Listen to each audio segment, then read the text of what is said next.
Il s'est passé quelque chose à Buckingham Palace que la famille royale ne voulait pas que vous sachiez. Ni une naissance, ni un mariage, ni une cérémonie fastueuse retransmise à des millions de téléspectateurs. C'était quelque chose de bien plus grave. Un document circulant dans les couloirs du palais bien après minuit, scellé de pourpre, si sensible que même les plus hauts conseillers furent priés de quitter les lieux avant même qu'une seule signature ne soit apposée. Et lorsque la princesse Anne sortit de la chambre privée aux côtés du roi Charles III ce soir-là, son expression en disait long sur tout ce que le palais s'efforçait de dissimuler. Ce n'était pas une situation habituelle. Il ne s'agissait pas d'une cérémonie. C'était la monarchie qui se préparait à un événement. Le roi Charles III venait de signer un décret royal accordant à sa sœur, la princesse Anne, l'un des titres les plus puissants et les plus rarement utilisés de toute l'histoire de la couronne britannique. Princesse régente royale. Et dès l'instant où la plume toucha le papier, plus rien ne serait jamais comme avant au sein de la maison de Windsor. Suivez-moi bien, car ce qui se trama derrière les murs du palais, les réunions secrètes, les alliances tacites, les luttes de pouvoir entre factions, est le genre d'histoire royale qui ne surgit qu'une fois par génération. Et plus on creuse, plus on se rend compte que ce n'était pas qu'une question de titre. C'était une question de survie, la nuit dont personne n'était censé connaître l'existence. Commençons par ce que nous savons, ou plutôt, ce qui a réussi à percer le mur du silence soigneusement érigé par le palais. La réunion ne figurait sur aucun agenda officiel, aucune annonce publique, aucun communiqué de presse soigneusement rédigé pour minimiser l'importance de l'événement et aucun discours convenu sur les affaires royales courantes, destiné à maintenir le monde calme et indifférent. Selon des sources proches du palais, le roi Charles a convoqué la princesse Anne pour une audience privée à un moment où l'institution elle-même semblait retenir son souffle.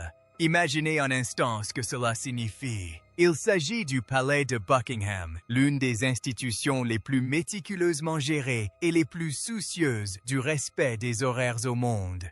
Chaque engagement royal est consigné, préparé, coordonné et communiqué par une multitude de collaborateurs dont l'activité professionnelle repose entièrement sur une communication maîtrisée. Une réunion impromptue de cette nature, en pleine nuit, avec des assistants expulsés de force du couloir. Cela n'arrive pas par hasard? Cela arrive lorsqu'une personne au sein du palais décide que ce qui va se produire ne peut risquer d'être vu par des témoins indésirables. Ceux qui connaissaient l'atmosphère qui régnait à la cour, ce soir-là, décrivent un roi visiblement fatigué, mais pas incertain. Il y a une nuance, et elle est capitale. L'épuisement est physique.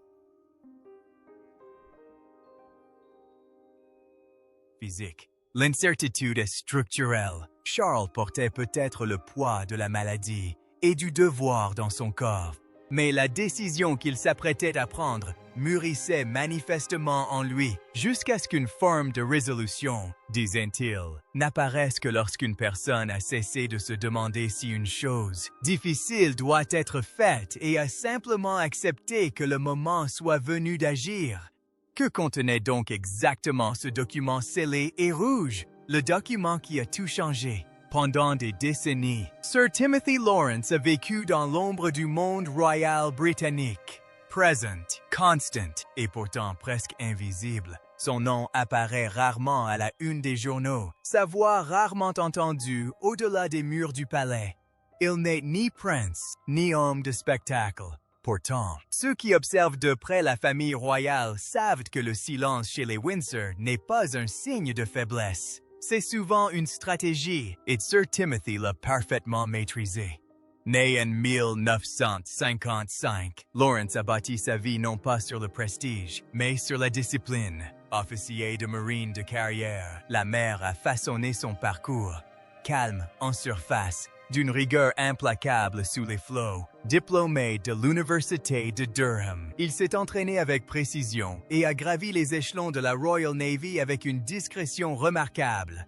Ses collègues le décrivaient comme méthodique, d'une politesse irréprochable et discret, des qualités qui, dans le monde de la monarchie, sont plus rares encore que les titres eux-mêmes. Dans les années 1980, son destin croisa le sien. Nommé écuyer de la reine Élisabeth II, Lawrence intégra les rouages au bar de la Maison Royale. Il organisait les agendas, accompagnait la reine lors de ses engagements et apprenait à trouver le juste équilibre entre service et discrétion. Mais c'est dans le cadre de ses fonctions qu'un événement inattendu se produisit. Sa rencontre avec la princesse Anne, la fille unique de la reine. À cette époque, Anne traversait des tempêtes personnelles. Son mariage avec le capitaine Mark Phillips commençait à se déliter et la presse s'emparait du moindre scandale. Pourtant, au sein de cette tourmente, une amitié discrète s'est nouée. Timothy Lawrence était différent de ceux qui l'entouraient. Discipliné, mais bienveillante, réservée mais constante. Au fil du temps, ce qui avait commencé comme une confiance professionnelle s'est transformé en quelque chose de plus personnel, de plus humain. En 1992, leur lien était devenu indéniable. En décembre de cette année-là, lors d'une cérémonie intime à Crathie Kirk, près de Balmoral, la princesse Anne épousa Timothy Lawrence. Un mariage royal sans faste, empreinte de sincérité. Mais contrairement à beaucoup de ceux qui intègrent la famille royale, il ne reçut ni titre, ni honneurs princiers, ni fonction officielle. Il devint simplement son mari, un homme sans couronne ni titre de cour, toujours à ses côtés, même s'il restait toujours en retrait. Et c'est ainsi qu'il le demeura, pendant des décennies, lors d'événements officiels, de voyages à l'étranger, de funérailles et de crises familiales. Sir Timothy fut présent, non pas pour attirer l'attention, mais pour assurer la sécurité et le soutien. Sa loyauté était discrète, mais inébranlable. Son calme, imperturbable. Aux yeux du public, il était un homme discret. Pour sa famille, il était bien plus rare, fiable. Aussi, lorsque le roi Charles III lui a récemment conféré le titre de chevalier Grand-Croix de l'Ordre royal de Victoria, ceux qui comprennent les subtilités du pouvoir monarchique y ont prêté attention. Il ne s'agissait pas d'un geste anodin, mais d'un message. Dans le monde royal, où chaque médaille a son importance et chaque ruban murmure une intention, un tel timing ne saurait être fortuit. Après 30 ans de loyaux services à la couronne, à Anne et à la dignité discrète du devoir, celui qui n'a jamais recherché de titre en a enfin reçu un. Mais la question de savoir si cela relève de la gratitude, d'une stratégie ou de quelque chose de plus subtil reste posée et résonne encore dans les couloirs du palais. Quel message caché se dissimule derrière cet honneur discret? Était-ce de la gratitude, un avertissement, ou le début d'une transformation profonde au sein de la royauté? À suivre, le triangle amoureux qui a façonné une dynastie. Bien avant que la reine Camilla n'accède au feu de la rampe, une autre relation royale intrigante se dessinait, restée inaperçue pour la plupart des observateurs extérieurs au palais. Il ne s'agissait pas de l'histoire d'un prince et d'une jeune fille, mais de celle de la très pragmatique princesse Anne et d'un fringant officier de l'armée, Andrew Parker Bowles. Au début des années 1970, leur relation dépassait l'amitié. Ils partageaient une profonde complicité et des rumeurs circulant au palais laissaient entendre qu'une idylle aurait pu se transformer en quelque chose de durable. Certains affirment même que leur lien était aussi passionné qu'authentique. Mais cette relation naissante prit un tournant inattendu, non pas à cause d'un scandale royal ou de la désapprobation familiale, comme c'est souvent le cas, mais pour une raison bien moins connue, la religion. André était un catholique fervent et la tradition royale de l'époque désapprouvait fortement de telles unions. Aux yeux de la monarchie, il était tout simplement inconcevable qu'une princesse protestante épouse un catholique. C'est ainsi que, le cœur lourd, et peut-être avec des regrets inavoués, Anne et Andrew se séparèrent.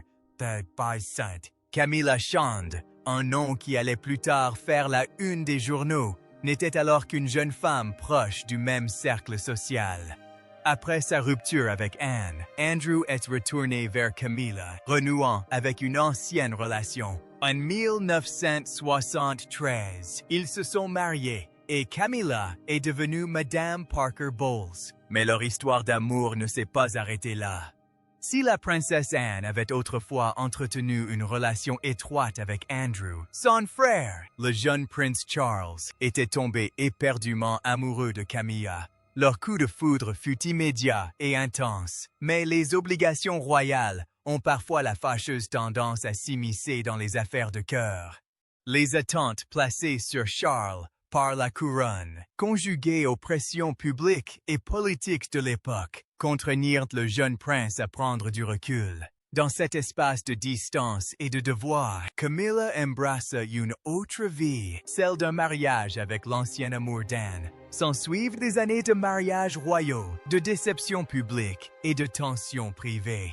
La princesse Anne reste fidèle à son rôle, toujours fiable et concentrée. Elle était réputée pour être la membre la plus travailleuse de la famille royale, s'acquittant de ses responsabilités discrètement et sans faire de vagues. Pendant ce temps, Charles épousait Lady Diana Spencer, mais leur histoire était loin d'être un conte de fées. Après la mort tragique de Diana en 1997 et après de nombreuses années de spéculation publique et privée, Charles et Camilla ont finalement fini par se retrouver, cette fois pour de bon. Ils se sont mariés en 2005 et, au fil du temps, Camilla est passée du statut de figure controversée à celui de reine consort.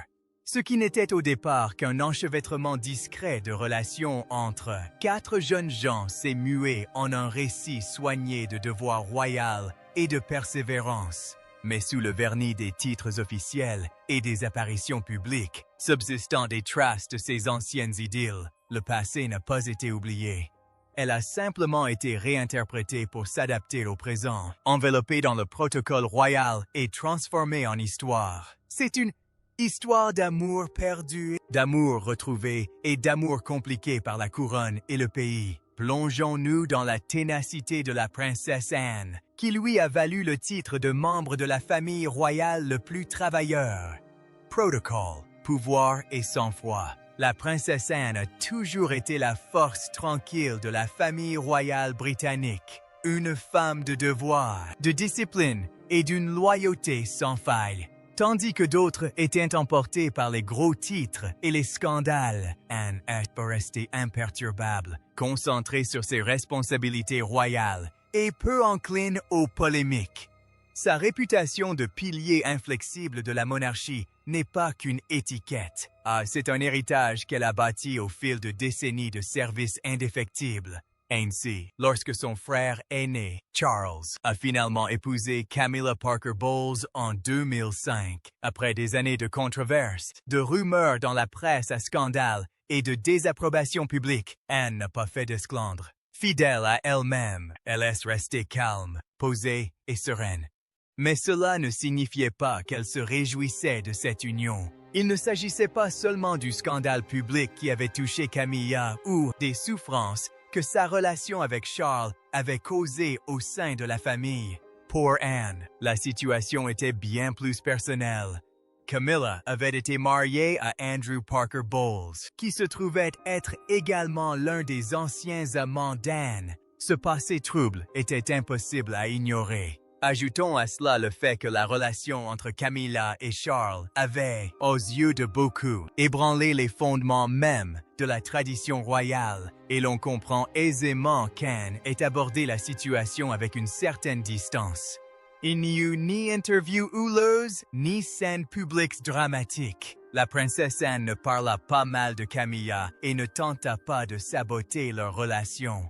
Pourtant, les proches de la famille royale perçurent une tension palpable dès que les deux femmes se trouvaient dans la même pièce. Leurs personnalités ne s'opposaient pas ouvertement, mais elles ne s'entendaient certainement pas non plus naturellement. Anne, connue pour son sens aigu du devoir royal et ses convictions traditionnelles, se retrouvait confrontée à la vision plus décontractée et moderne de Camilla quant à la vie au palais. Camilla semblait à l'aise de s'affranchir des attentes rigides qu'Anne avait toujours suivies sans broncher.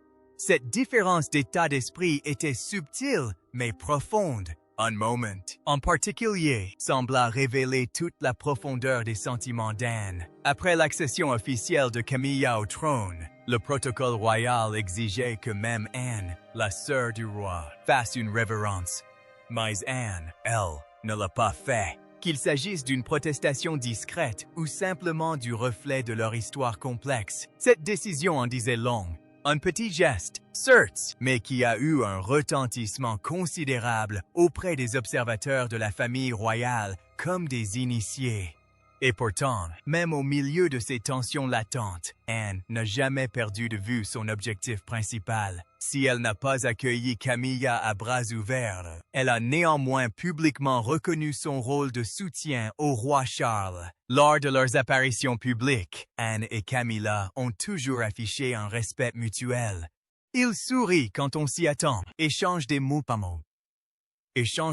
polis et accomplissent leurs tâches côte à côte, derrière les portes du palais. Cependant, l'atmosphère est plus complexe. Ce n'est pas un feuilleton. C'est un peu comme une partie d'échecs à enjeu élevé, où chaque coup est dicté par des siècles de tradition, des strates d'histoire personnelle et l'exigence inébranlable de sang-froid royal. La princesse Anne et la reine Camilla ne sont peut-être pas proches, mais elles comprennent toutes deux l'importance de leur rôle. Dans un monde où l'image compte, et où le moindre regard peut faire la une des journaux, leur histoire est celle d'une tension contenue, d'une force insoupçonnée et d'un équilibre délicat entre sentiments personnels et responsabilités publiques. Penchons-nous sur la quête d'acceptation de Camilla face à l'obstination d'Anne. D'ailleurs, le monde n'a pas pu le constater. La princesse Anne s'est toujours démarquée au sein de la famille royale. Connue pour son franc-parler et son éthique de travail sans faille, la princesse Anne, âgée de 74 ans, est la plus fidèle alliée du roi Charles. Leur lien, tissé au fil des décennies, demeure l'un des plus solides au sein de la famille royale. Anne et Charles ont grandi à 2 ans d'intervalle et étaient inséparables durant leur enfance. Ils se soutenaient souvent mutuellement lorsque leurs parents, la reine Élisabeth II et le prince Philip, voyageaient pour leurs engagements royaux. Ces premières années ont créé un lien qui n'a fait que se renforcer avec le temps. Alors que d'autres auraient pu percevoir la couronne comme un fardeau, Anne et Charles l'ont vécu comme une responsabilité partagée, un lien qui les unissait plus que tout autre. Contrairement aux autres membres de sa famille, Anne n'hésite jamais à dire ce qu'elle pense. Son courage à exprimer ses véritables convictions, même face au roi, lui a valu le respect de tous. Charles apprécie particulièrement cette honnêteté. En réalité, elle était l'une des rares personnes en qui il ait une confiance absolue. Lors de son couronnement, il lui témoigna sa confiance en lui, conférant le titre rare et historique de Dame d'honneur, une fonction autrefois destinée à protéger le monarque lors d'événements importants. Il s'agissait de bien plus qu'un rôle purement cérémoniel. À ses yeux, c'était une preuve publique de sa confiance en elle. Anne privée, Anne serait celle vers qui Charles se tourne dans les moments difficiles. Elle lui donne des conseils francs, même lorsque ses opinions vont à l'encontre de ses projets. Pourtant, leur relation ne se résume pas aux devoirs et aux discussions sérieuses. Ses frères et sœurs partagent un humour mordant qui entretient une relation légère et complice. On les voit souvent rire ensemble lors d'événements royaux, se taquinant en public avec cette tendresse propre à la fraternité. Lors d'un événement caritatif à Buckingham Palace, Anne a remercié Charles avec humour de lui avoir permis d'utiliser les lieux, ajoutant avec un sourire « C'est très utile !» Ce mélange d'esprit et de charme qui la caractérise a transformé ce qui aurait pu être une cérémonie royale guindée en un moment joyeux. Leur complicité donne souvent lieu à des quiproquos amusants. Un jour, lors d'un événement public, Anne fut présentée par erreur comme le prince de Galles. Sans hésiter, elle leva les yeux au ciel et lança « Voilà qui est inquiétant ». Une autre fois, Charles raconta que lors d'une visite dans une maison de retraite en Écosse, quelqu'un lui avait demandé s'il était la princesse royale. Quand Anne a raconté l'anecdote, elle a ri et ajouté « Et moi, je porte un pantalon aujourd'hui !» Ce sont ces échanges complices qui témoignent de leur amitié. Rare dans la famille royale, leur amitié a résisté à l'épreuve du temps. Des années olympiques exaltantes d'Anne à la douleur du décès de leur mère en 2022. Durant cette période difficile, ils sont restés côte à côte lors d'événements publics, se réconfortant mutuellement par leur compréhension. Là où les mots manquaient, leur force commune était éloquente. La personnalité d'Anne fait d'elle l'une des membres de la famille royale les plus admirées. Elle a élevé ses enfants, Zara et Peter, sans titres royaux afin qu'ils puissent vivre en toute liberté. Son courage est également resté gravé dans l'histoire. Lors d'une tentative d'enlèvement en 1974, elle a lancé à son agresseur cette phrase devenue célèbre « Pas question !» Ses courages, alliés à l'humilité, la définit. Même le roi n'échappe pas à son humour. Anne surnomme son frère « Vieux Haricot », un surnom affectueux et amusant. Mais derrière ce surnom se cache un homme qui a beaucoup souffert et fait d'innombrables sacrifices. Quand nous seulement des membres de la famille royale, connaissez-vous vraiment le roi Charles sans l'influence de la couronne? Une promotion discrète, mais éloquente. Elle est apparue pour la première fois dans une brève mention imprimée, si brève que la plupart des lecteurs l'ont probablement manqué. Une simple mention dans la circulaire de la Cour royale, parmi les nominations et les remerciements officiels du jour.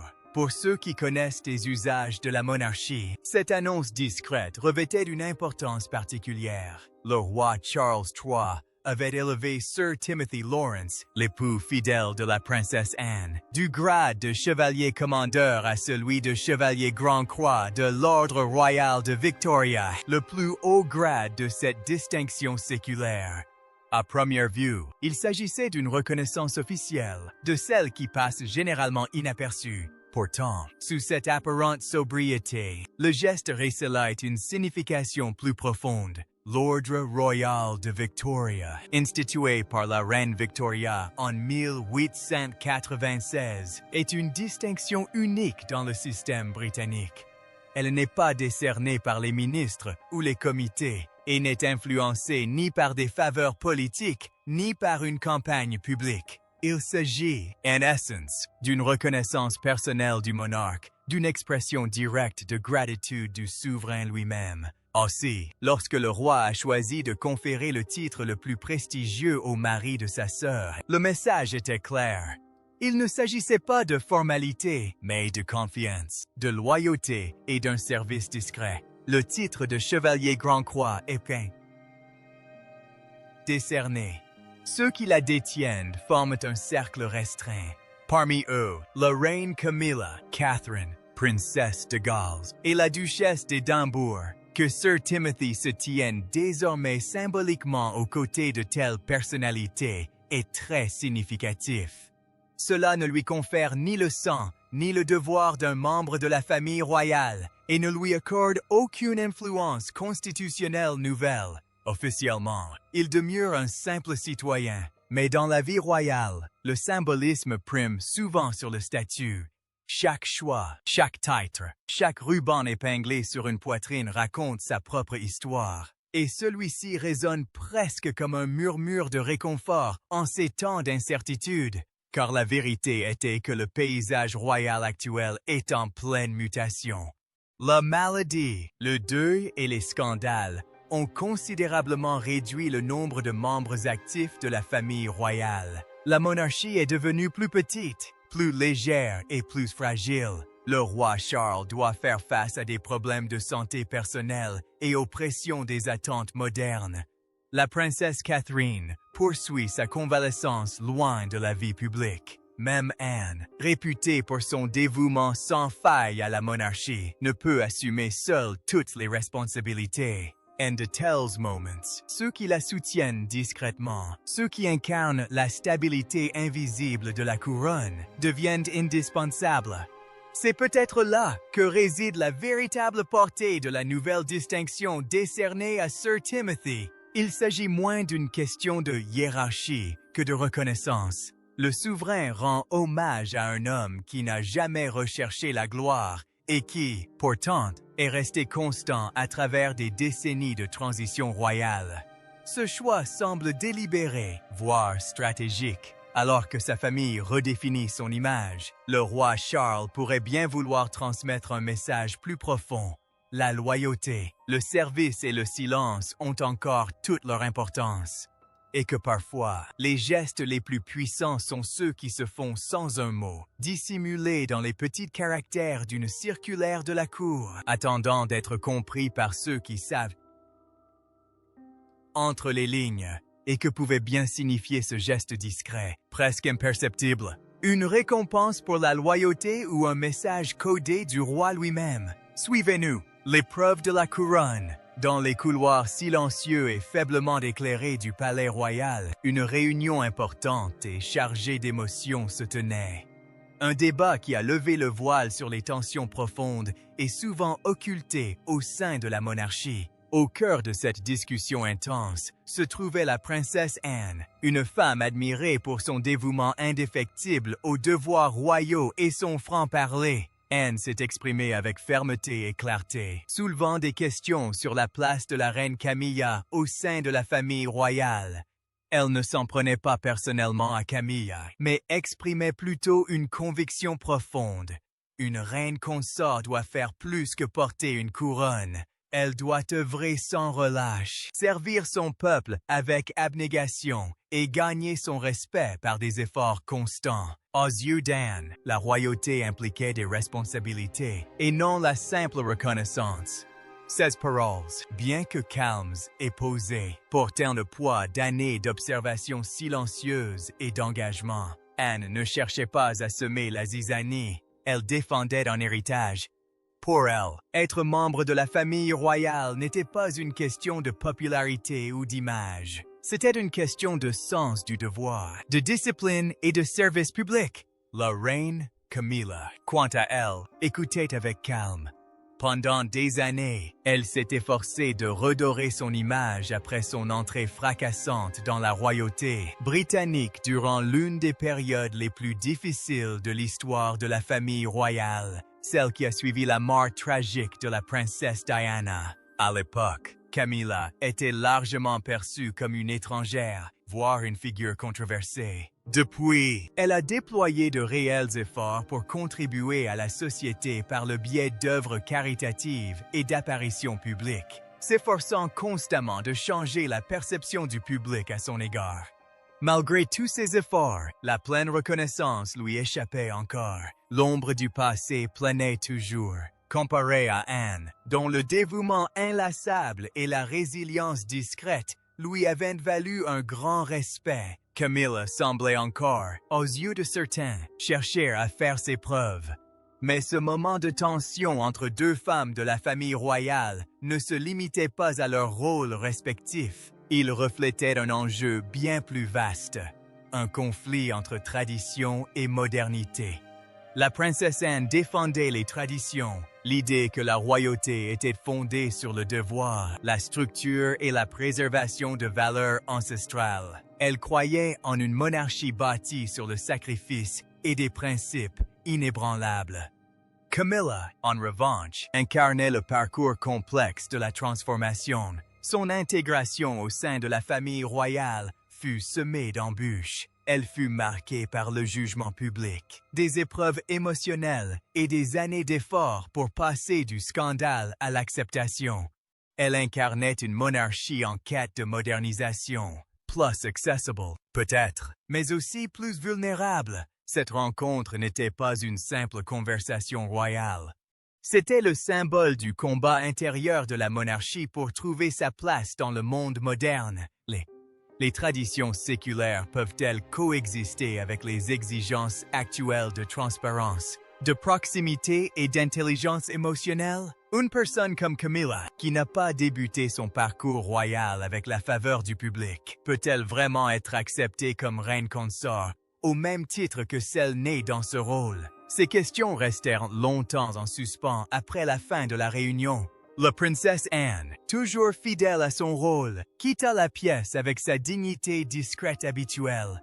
Camilla, digne mais peut-être pensive, demeurait là. Pourtant, le poids indicible des attentes et la pression de devoir sans cesse faire ses preuves. Dans cette pièce silencieuse du palais, un nouveau chapitre de l'histoire royale s'écrivait discrètement. Il ne s'agissait plus seulement de savoir qui portait quel titre. Il s'agissait de savoir comment la famille royale se définirait pour les générations futures. Allait-elle s'accrocher à ses fières traditions ou s'ouvrir à de nouveaux visages et à de nouvelles histoires, même si celles-ci étaient teintées d'un passé complexe? La réponse, semble-t-il, se situe quelque part entre la loyauté indéfectible d'Anne envers son devoir et la quête complexe de reconnaissance de Camilla. Et c'est dans cet espace délicat que l'avenir de la monarchie continue de se dessiner. Une conversation sincère à la fois. Penchons-nous brièvement sur le lien entre le roi Charles et la princesse Anne, qui influence probablement la façon dont cette dernière perçoit Camilla. Au-delà de la couronne, le roi Charles est l'aîné de 3 enfants qui l'ont accompagné dans son parcours, de la vie au palais au service public. Charles est né le 14 novembre 1948, devenant ainsi l'aîné de l'ordre de succession au trône. Il était suivi de sa sœur, la princesse Anne, puis de ses frères cadets, les princes Andrew et Edward. Ensemble, ils formaient l'une des familles les plus célèbres au monde, menant une vie où devoir et tradition se conjuguaient harmonieusement. Charles était donc premier dans l'ordre de succession au trône. 2 ans plus tard, Anne naquit le 15 août 1950, et les deux devinrent très proches durant leur enfance au palais de Buckingham. 10 ans plus tard, le prince Andrew rejoignit la famille en 1960, suivi du Benjamin, le prince Edward, en 1964. Avec près de 15 ans d'écart entre l'aîné et le cadet, Charles assuma naturellement un rôle de mentor en tant que frère aîné. Grandir au sein de la famille royale n'avait rien d'ordinaire. Les enfants apparaissaient souvent aux côtés de leur mère durant son règne exceptionnel, la soutenant pendant des années lors de cérémonies, d'œuvres caritatives et de voyages à travers le monde. En grandissant, chacun trouva sa place au sein de la famille royale, mais leur loyauté envers la monarchie demeura inébranlable. Aujourd'hui, cette même loyauté les unit plus que jamais, depuis l'accession au trône du roi Charles et le début de son combat contre le cancer. La princesse Anne et le prince Edward ont été un soutien indéfectible.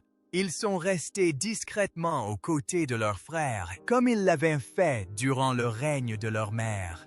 Leur unité démontre qu'au-delà des titres et des traditions, la force de la famille royale réside dans ses liens personnels. Le roi Charles, en retour, a toujours témoigné de l'attention envers ses frères et sœurs. Lorsque la princesse Anne a été victime d'une commotion cérébrale et de blessures légères, lors d'un incident survenu dans sa résidence de campagne en juin 2024, il a tenu à lui exprimer son amour et ses meilleurs vœux par le biais d'un communiqué sincère du palais.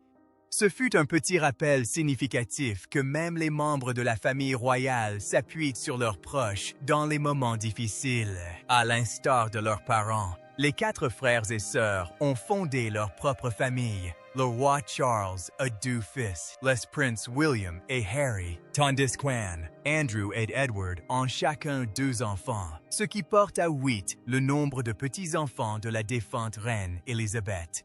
Anne fut la première à se marier, en épousant le cavalier olympique Mark Phillips en 1973. Ils eurent ensuite 2 enfants, Peter et Zara, et choisirent de ne pas leur attribuer de titres royaux afin qu'ils puissent mener une vie plus normale. Le prince Andrew suivit en 1986 en épousant Sarah Ferguson, présentée par la princesse Diana. Le couple a eu 2 filles, les princesses Béatrice et Eugénie, avant de se séparer dans les années 1990. Le Benjamin de la fratrie, le prince Edward, a épousé Sophie Rhys-Jones en 1999. Ils ont eu ensemble Lady Louise et James, comte de Wessex. Ces dernières années, la princesse Anne et le prince Edward ont assumé des rôles importants en tant que conseillers d'État, un titre qui leur permet de représenter le roi lorsqu'il est à l'étranger ou souffrant. Normalement, ce rôle revient au conjoint du monarque et aux 4 premiers, dans l'ordre de succession âgés de plus de 21 ans. Mais depuis que les princes Harry et Andrew ne sont plus des membres actifs de la famille royale, une loi de 2022 a élargi ce groupe afin qu'Anne et Edward puissent l'assumer. Signe évident de la confiance que le roi leur accorde, la princesse Anne demeure l'un des piliers les plus solides de la famille. Rien qu'en 2023, elle a effectué 457 engagements royaux, soit plus que le roi. Depuis sa majorité, elle est restée très active dans la vie publique, rencontrant des personnes du monde entier et soutenant de nombreuses œuvres caritatives. Outre ses obligations royales, Anne est connue pour sa passion des chevaux. Son père, aujourd'hui décédé, plaisantait souvent. L'équipe de Rio est sans doute l'endroit le plus ouvert. Si ça ne pète pas ou ne mange pas de foin, ça ne l'intéresse pas. Elle a prouvé cette passion en participant aux Jeux olympiques de 1976 à Montréal, devenant ainsi la première membre de la famille royale britannique à concourir en équitation. Il est évident que le roi Charles respecte l'opinion de sa sœur, mais s'agit-il simplement d'un respect mutuel entre eux? Leur lien est-il aussi unique qu'ils le prétendent? Un aperçu royal des coulisses de la couronne. Charles III, l'année du couronnement, est un documentaire de la BBC de 2023 qui offre aux téléspectateurs un regard intime sur la première année de règne du roi Charles et de la reine Camilla.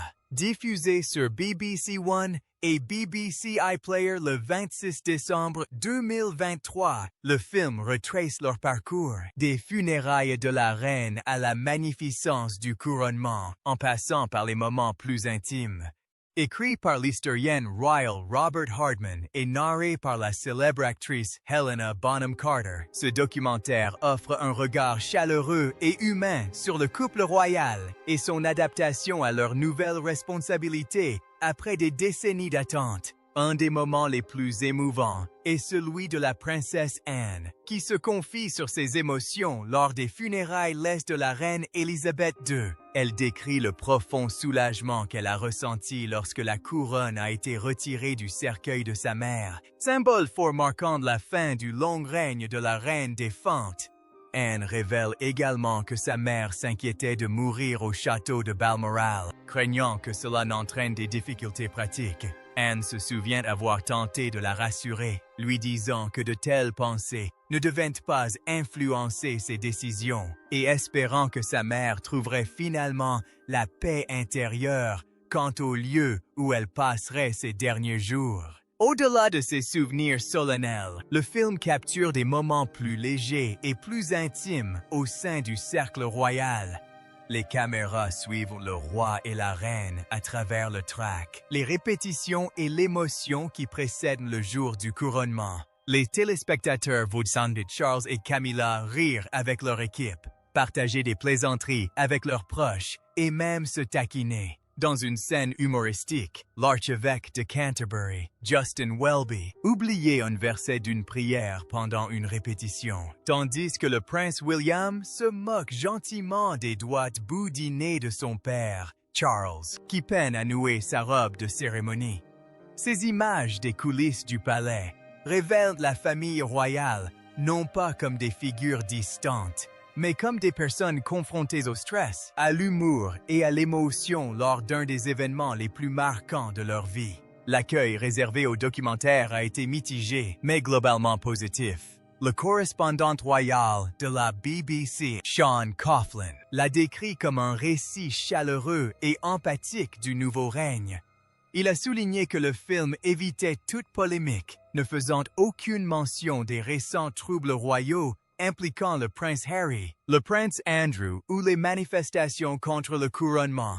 Au contraire, il présentait le roi et la reine comme un couple dévoué assumant leurs fonctions, avec un soutien mutuel et une détermination renouvelée. À un âge où beaucoup envisagent la retraite, les critiques des principaux médias ont émis des avis partagés.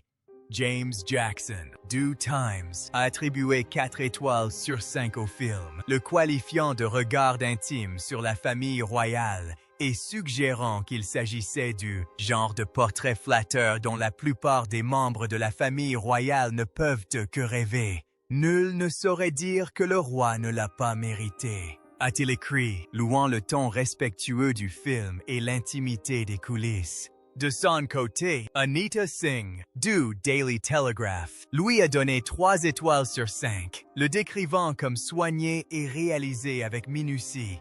Elle l'a comparé à un film institutionnel léché, soulignant que chaque scène semblait approuvée par le personnel du palais et regorgeait de personnes faisant l'éloge du couple royal. Elle a toutefois reconnu que Charles et Camilla paraissaient authentiques et qu'ils mettaient les personnes présentes à l'aise. Le documentaire n'a cependant pas été exempt de critiques.